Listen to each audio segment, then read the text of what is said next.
right, family. Come on in, have a seat.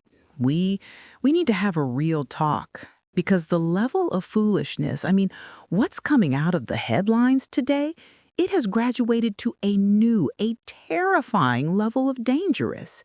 And believe me when I say, I do not use that word lightly. On the one hand, we've got the sideshow, the usual viral nonsense. The man is on his social media platform firing off posts that sound like, well, pure gibberish, which he then has to quickly delete. We're seeing clips of him giving speeches where his train of thought just derails and wanders off into the wilderness. The whole world is watching this, right? And they're either laughing at the absurdity of it all or looking on with deep, genuine concern. It's a spectacle. A sad and tired one.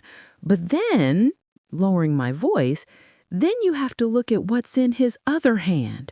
And this side isn't funny, not one bit.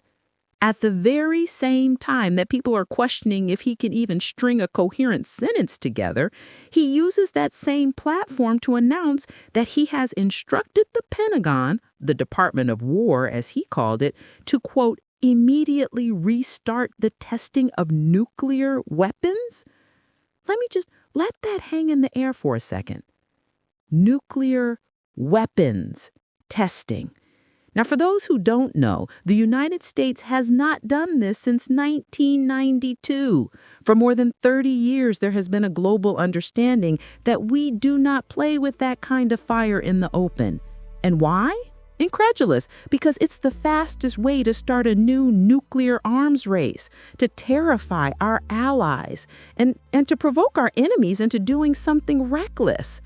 It is a direct move toward global chaos. And his reason? To compete with Russia and China. He throws this world-altering directive out there on social media like he's announcing a 2-for-1 deal on MAGA hats. This isn't a thought-out strategy, baby. This is a tantrum on the world stage. This is a man who is feeling the heat, whose stability is being questioned daily. And so what does he do?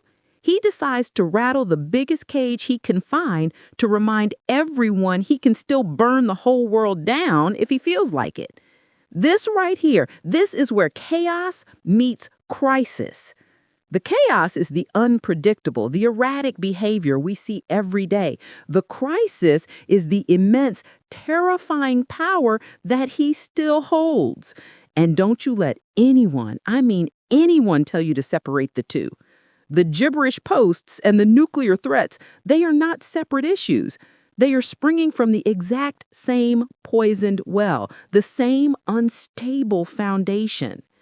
This ain't 4D chess, honey. No, this is Russian roulette with all 6 chambers loaded.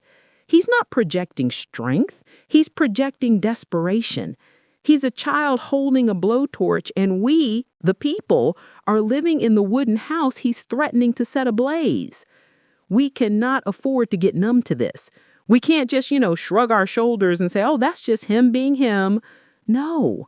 When a leader is speaking nonsense one minute and threatening nuclear escalation the next, that is a 5-alarm fire for democracy, for global security, and for our collective sanity. This is eternal grace, and the grace I'm praying for today is the grace of clarity.